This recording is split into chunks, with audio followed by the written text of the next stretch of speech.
2:23, 2:24, 2:25. Daisy's toys.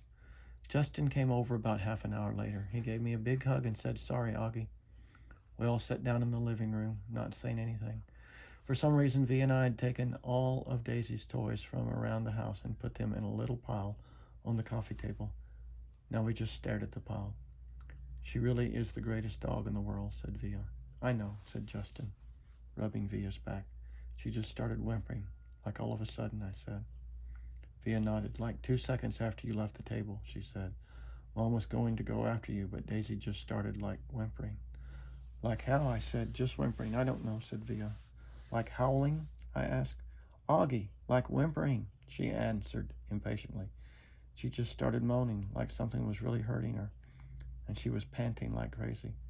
Then she just kind of plopped down, and Mom went over and tried to pick her up, and whatever, she was obviously hurting. She bit Mom. "What?" I said. "When Mom tried to touch her stomach, Daisy bit her hand," Vee explained. "Daisy never bites anybody," I answered. "She wasn't herself," said Justin. "She was obviously in pain." "Daddy was right," said Via. "We shouldn't have let her get this bad." "What do you mean?" I said. "He knew she was sick?" "Augie, Mom's taken her to the vet like 3 times in the last 2 months. She's been throwing up left and right. Haven't you noticed?" "But I didn't know she was sick." Via didn't say anything, but she put her arm around my shoulders and pulled me closer to her. I started crying again. "I'm sorry, Augie," she said softly. "I'm really sorry about everything, okay? You forgive me? You know how much I love you, right?" I nodded. Somehow that fight didn't matter much now. "Was Mommy bleeding?" I asked. "It was just a nip," said Via, "right there." She pointed to the bottom of her thumb to show me exactly where Daisy had bitten Mom. "Did it hurt her?" "Mommy's okay, Augie. She's fine." Mom and Dad came home 2 hours later.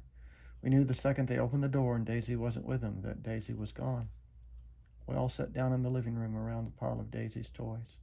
Dad told us what happened at the animal hospital, how the vet took Daisy for some x-rays and blood tests, then came back and told them she had a huge mass in her stomach.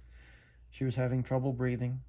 Mom and Dad didn't want her to suffer, so Daddy picked her up in his arms, like he always liked to do, with her legs straight up in the air, and he and Mom kissed her goodbye over and over again and whispered to her while the vet put a needle in her leg. And then after about a minute, she died in Daddy's arms. "It was so peaceful," Daddy said. "She wasn't in any pain at all, like she was just going to sleep." A couple of times while he talked, Dad's voice got trembly, and he cleared his throat.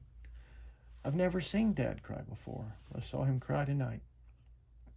I'd gone into Mom and Dad's bedroom looking for Mom to put me to bed, but saw Dad sitting on the edge of the bed taking off his socks. His back was to the door, so he didn't know I was there. First I thought he was laughing because his shoulders were shaking. But then he put his palms on his eyes, and I realized he was crying. It was the quietest crying I've ever heard, like a whisper. I was going to go over to him, but then I thought maybe he was whisper crying because he didn't want me or anyone else to hear him. So I walked out and went to Via's room, and I saw Mom lying next to Via on the bed, and Mom was whispering to Via, who was crying. So I went to my bed and put on my pajamas without anyone telling me to, and put the nightlight on and turned the light off, and crawled into the little mountain of stuffed animals I'd left on my bed earlier.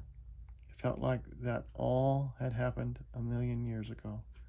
Took my hearing aids off and put them on the night table and pulled the covers up to my ears and imagined Daisy snuggling with me, her big wet tongue licking my face all over like it was her favorite face in the world.